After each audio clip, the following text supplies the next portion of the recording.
Tour de France, when there are crosswinds, there are big winners and big losers.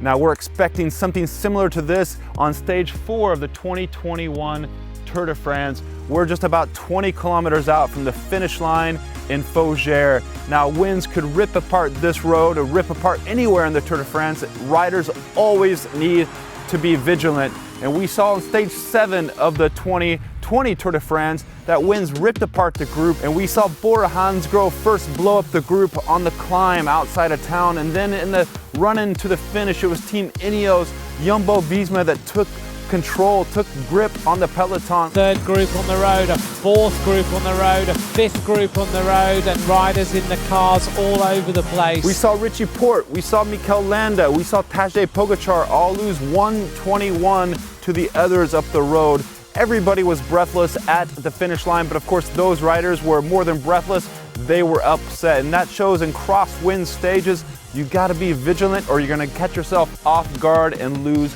loads of time. That was the same in 2019. That stage 10 to Albi. Wout Van Aert would eventually go on to win the stage, but there were big losers that day when crosswinds ripped apart the peloton. Riders were everywhere like confetti blown across the road. It was chaos out there. Spread all over the road at the moment, and alarm bells are going off for many. Around Fuglsang, Pinot, Nibali, Ciccone. Wow, what a finale we've got in prospect.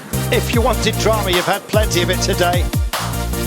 That day we saw Richie Porte, Thibaut Pinot, Rigoberto Urán, Jakob Fuglsang lose around 140 to the leaders. We saw Jumbo-Visma, Team Ineos take control, and the damage was done.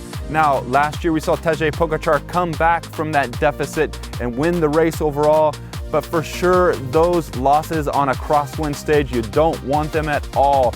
Up here in Brittany, we can be certain that after the 4 days of racing here, it's going to leave its mark on the riders. Just how much of a mark, well, that's all going to be uncertain. And certainly, if the wind kicks up, there are going to be crosswinds on roads like this. You can expect chaos, just as you always see in the opening stages, but even more so with those crosswinds, and everything's going to be up for grabs in these first days in Brittany in the 2021 Tour de France.